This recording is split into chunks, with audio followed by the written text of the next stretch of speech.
नमस्कार, मानस Mishra world news India में आप सभी का बहुत बहुत स्वागत करता हूं। जो लोग कहते थे कि 15 मिनट के लिए पुलिस हटा दो, हम दिखा देंगे, लेकिन यहां अकेले उत्तर प्रदेश के मुख्यमंत्री योगी आदित्यनाथ ने जो इन लोगों की करनी थी उस पर किस प्रकार से बुलडोजर चलाया है। वक्फ बोर्ड जो केवल और केवल गुंडई और अवैध संपत्ति हड़पने का अड्डा बन चुका था, उस अवैध संपत्ति हड़पने वाली संस्था पर उत्तर प्रदेश में बुलडोजर चला है। 31,000 से ज्यादा संपत्तियां, लगभग 32,000 संपत्तियां जिन पर बुलडोजर चला, आपको दिखाते हैं। योगी आदित्यनाथ का आदेश, जहां 75 जिलों में उत्तर प्रदेश के जहां जहां वक्फ संपत्तियां थी वहां पर हड़कंप मच गया। और सबसे बड़ा खेल जो वक्फ बाय यूजर से होता था, यानी कि कोई संपत्ति जो केवल प्रयोग कर ली गई धार्मिक आधार पर, उसे वक्फ की मान ली जाती थी, चाहे उसके पास डॉक्यूमेंट्स हो या ना हो। जब जांच बैठी, सारे डॉक्यूमेंट्स निकाले गए तो पता चला वक्फ बाय यूजर की सबसे बड़ी लूट है। चलिए दिखाते हैं पूरी खबर। जहां उत्तर प्रदेश में योगी आदित्यनाथ ने जब उम्मीद पोर्टल, आपको पता होगा कि पिछले साल ही वक्फ अधिनियम अमेंडमेंट एक्ट जो आया था, जो इंप्लीमेंट किया गया था, जिसमें कहा गया कि आप सभी को उम्मीद पोर्टल पर जितनी आपकी संपत्तियां हैं वक्फ बोर्ड की, वो डॉक्यूमेंटेड पूरी उसमें अपलोड करनी पड़ेंगी। यानी उसकी टाइटल डीड्स, उसकी आपकी जितनी भी चीजें हैं, रेवेन्यू राजस्व रिकॉर्ड, जितने भी रिकॉर्ड हैं, वो सारे आपको अपलोड करने पड़ेंगे। अब उम्मीद पोर्टल पर अपलोडिंग शुरू हुई और अपलोड किए भी गए, लेकिन इस अपलोडिंग के बाद जांच शुरू हुई और उस जांच के बाद ही तो जो मेन खेल था वो समझ में आया। चलिए दिखाते हैं आखिरकार क्या है योगी का ये आदेश, जहां पूरे यूपी में हड़कंप मच गया है और लगभग 31,328 वक्फ संपत्तियां जो अवैध तरीके से कब्जा करके बैठे हुए थे, आम नागरिकों की जमीनों को, ग्राम पंचायत की जमीनों को और सरकारी जमीनों को, उन पर कैसे योगी आदित्यनाथ ने नकेल कसी है, दिखाते हैं।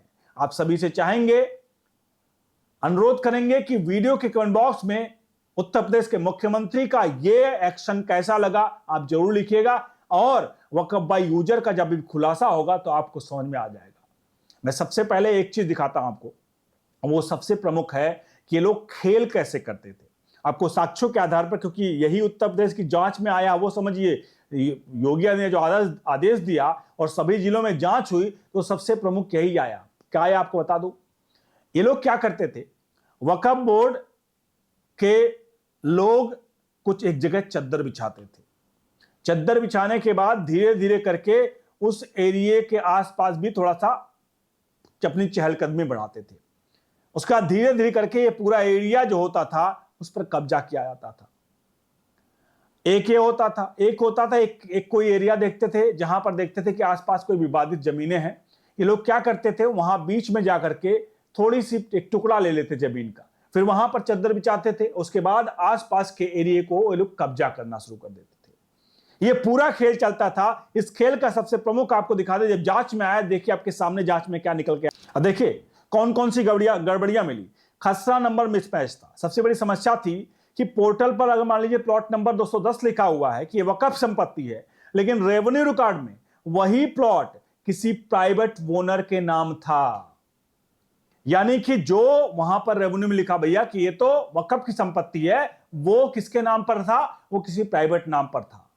अब एक और देख लीजिए आपके साथ, जमीन का एरिया अलग अलग, वक्फ जो अपलोड किया गया, पता चला वहां, एक उदाहरण दे रहा हूं कि वहां एक 5 बीघा है, लेकिन रेवेन्यू रिकॉर्ड में जब चेक किया गया तो 2 बीघा था। मैंने आपको अभी बताया क्या, मैंने कहा कि लोग क्या करते हैं, छोटा सा टुकड़ा लेते बीच में और आसपास के एरिया पर धीरे धीरे कब्जा करते हैं। कहीं विवादित होती हैं, बहुत सारे लोग, कई लोग विस्थापित होकर कहीं और जा चुके हैं, उनकी जमीनें अभी भी यहां पर है। और ये लोग ध्यान रखते थे कि जमीनें इस तरह की हैं, क्योंकि ये लोकल एरिया से कनेक्टेड होते थे, तो ये लोग क्या करते थे, वहां छोटा सा टुकड़ा लेकर के और बाकी जमीनों को ये कब्जा कर लेते थे। यानी कि जैसे इसमें बताया कि 2 बीघा जमीन थी तो 5 बीघा उसमें अपलोडेड डॉक्यूमेंट्स 5 बीघे का था, और जबकि डॉक्यूमेंट जो थे एक्चुअल वो रेवेन्यू रिकॉर्ड में महज 2 बीघे थे।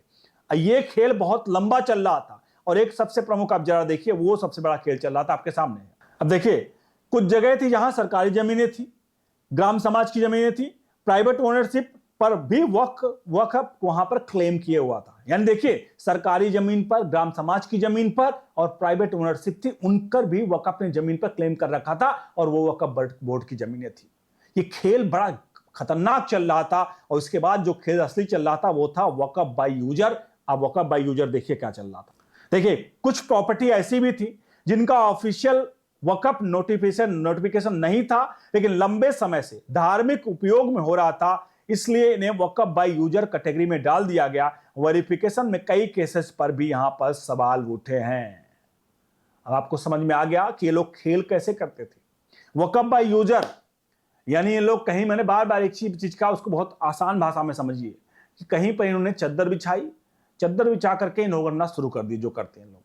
करते करते देखिए, इसका धर्म से कोई लेना देना नहीं है, ये कहिए किसी धर्म से लेना देना नहीं, ये सिर्फ संपत्ति जब्त करने का, संपत्ति का अवैध कब्जा करने का इन लोगों का धंधा था। और ये लोग ये धंधा करते थे और इसीलिए धंधा पहले वक्फ बोर्ड के नाम पर होता था, उसके बाद कई रसूखदार लोग उस संपत्तियों पर अवैध कब्जा कर लेते थे। वक्फ की होती थी, वक्फ के नाम पर पहले अवैध कब्जा के नाम पर, देखिए पहले अवैध कब्जा वो करता था वक्फ, उसके बाद कोई और आता था उस पर कब्जा करके, यानी अब वो अच्छा गोरख धंधा चल रहा था और ये चल रहा था। तो ये लोग क्या करते थे, चद्दर बिछाया, वहां पर अपना शुरू कर देते, जो भी करना शुरू कर दिया धीरे धीरे करके, क्योंकि वहां पर कोई आया नहीं, कोई आया भी तो उसको डराया धमकाया और कुछ दिन बाद ये लोगों ने क्या लिख दिया, क्योंकि इनके पास कांग्रेस ने ऐसा हथियार दिया था वक्फ बाय यूजर, यानी कहीं भी अगर पूजा हो रही है और पूजा होती रही तो उसको हम मंदिर मान लेंगे, कहेंगे भैया वो तो भगवान का जमीन हो गई। इस तरह की चीजें हैं, इसे वक्फ बाय यूजर मान के इस जमीन को वक्फ बोर्ड का कह दिया गया। इस तरह की चीजें हमने आपको जो अभी दिखाई यहां पर, ये बड़ा गोरख धंधा चल रहा था उत्तर प्रदेश में। हालांकि ये उत्तर प्रदेश में तो जांच हुई है, पूरे देश में जब जांच होकर पूरी सामने आएगी, ऐसे नहीं 40 लाख एकड़, 40 लाख एकड़ संसद में बोला गया है, जमीनें जो हैं वो वक्फ बोर्ड ने अवैध कब्जा कर रखी है। ये संसद के आंकड़े हैं, मैंने अपने आंकड़े नहीं हैं। तो ये समझिए कि आखिरकार वक्फ बोर्ड कांग्रेस का एक घिनौना खेल, देश को आजाद कराया 1947 में। आजाद इन्होंने नहीं कराया, ये तो डील कर रहे थे, क्योंकि इनको डील ये कराया था कि एक काम करो, क्योंकि इनको इस्लामिक बड़ा प्यारा था, इस्लाम शब्द बड़ा प्यारा था इन लोगों को। तो इन लोगों ने कहा कि एक काम करो, भारत पर कब्जा, क्योंकि भारत को अब कैसे खंड खंड करना है, तो उन्होंने कहा एक काम करो, पहले भारत को एक और मुसलमान देश दो। तो उन्होंने क्या किया, पाकिस्तान को बांट दिया।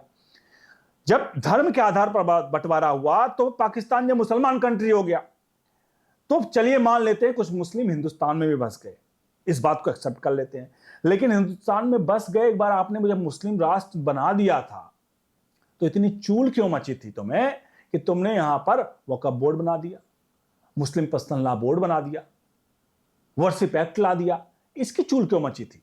ये चूल क्यों मची थी जो ये कानून लेकर आए? अबे जब पाकिस्तान का बंटवारा कर ही दिया था, मुसलमान देश हो ही गया था वो, तो हिंदुस्तान को इसकी क्या आवश्यकता थी वक्फ बोर्ड की? और आज वक्फ बोर्ड ने किस तरह से देश भर में संपत्तियों पर अवैध कब्जा कर रखा है, ये आपके सामने है। और अब उत्तर प्रदेश में योगी आदित्यनाथ की सरकार एक एक करके, जहां उम्मीद पोर्टल पर जब प्रॉपर्टियों के डॉक्यूमेंट्स अपलोड हुए तो पता चला 31,000 से ज्यादा प्रॉपर्टियां जो हैं वो अवैध हैं, वो उनके डॉक्यूमेंट्स ही नहीं है, रेवेन्यू रिकॉर्ड ही नहीं है, वक्फ बाय यूजर उनका प्रयोग हो रहा है, यानी कि ना डॉक्यूमेंट्स ना किसी चीज का कोई चीज नहीं। और अब योगी आदित्यनाथ ने जो एक्शन लिया है इस पर, ओवैसी और ओवैसी बंधु या वैसे लोग अब बिलबिलाए होंगे। अब उनको लग रहा होगा कि आखिरकार ये चल क्या रहा है। अभी तो शुरुआत है, अभी आने वाले समय में वो होगा, जितनी भी चीजें, ये जो सबसे प्रमुख जो है, जो बात करें कि जो वक्फ बाय यूजर, ये तो बड़ा खतरनाक है ही, जो अब नए कानून में इसको खत्म किया जा चुका है। पुराने प्रावधान तो रहेंगे जो वक्फ बाय यूजर है, लेकिन अब नया वक्फ बाय यूजर कोई नहीं कर सकता है। इनमें सबसे खतरनाक है वर्शिप एक्ट। वर्शिप एक्ट, जमीनें हमारी हड़प ली हैं, मंदिर तोड़ तोड़ के मस्जिद बना दिया, और कांग्रेस ने वर्शिप एक्ट ला दिया कि वर्शिप एक्ट इसलिए कि कोई भी पुरानी, अगर भले हमारे पास दस्तावेज है, हमारे मंदिर हैं, लेकिन आप उसको क्लेम नहीं कर सकते, क्योंकि इन्होंने कानून बना दिया।